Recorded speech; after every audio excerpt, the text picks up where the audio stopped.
being a manager, you understand both parts because now you're the CEO of the UFC and you're having to negotiate and deal with managers. Yeah. So how was it for you being a manager in this for the very first time and you're trying to extract as much money from an organization as you possibly can, all the while understanding that they have to run a business and at the end of the day, business is business. Right. And being a manager is a very fine line you walk. Okay. Because you want to get as much money for your guy as you can, Right, without destroying the relationship with the organization. absolutely. You know what I yes. mean? So that's how the whole sale went down. So Tito Ortiz had been screwed over by them, and they were supposed to pay him money that they didn't pay him.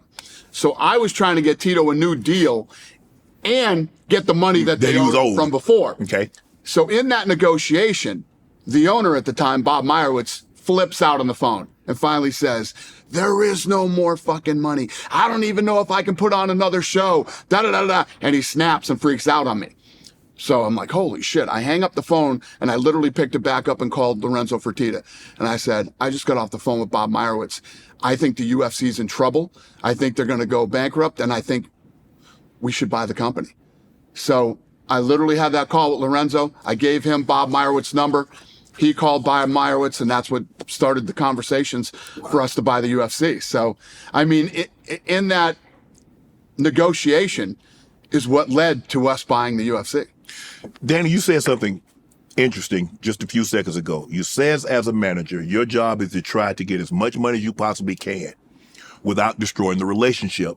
And I tell people that I would rather take a little less than have somebody begrudgingly give me more and it ruins everything for down the road. You're absolutely right. And you know, there's this, when you're a manager, right? So you're trying to get as much as you can for your client. You're trying not to damage the relationship with the organization.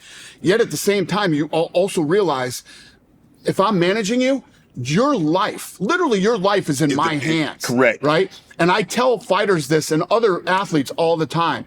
Be careful who you get to represent you, because that is exactly what they do. Because they are representing you, right? Yes. So any way that this negotiation goes south, I'm still going to make a living. I got 5 or 6 other clients, but you, the one guy that I'm managing, if I burn that bridge and destroy that relationship, I burned your bridge.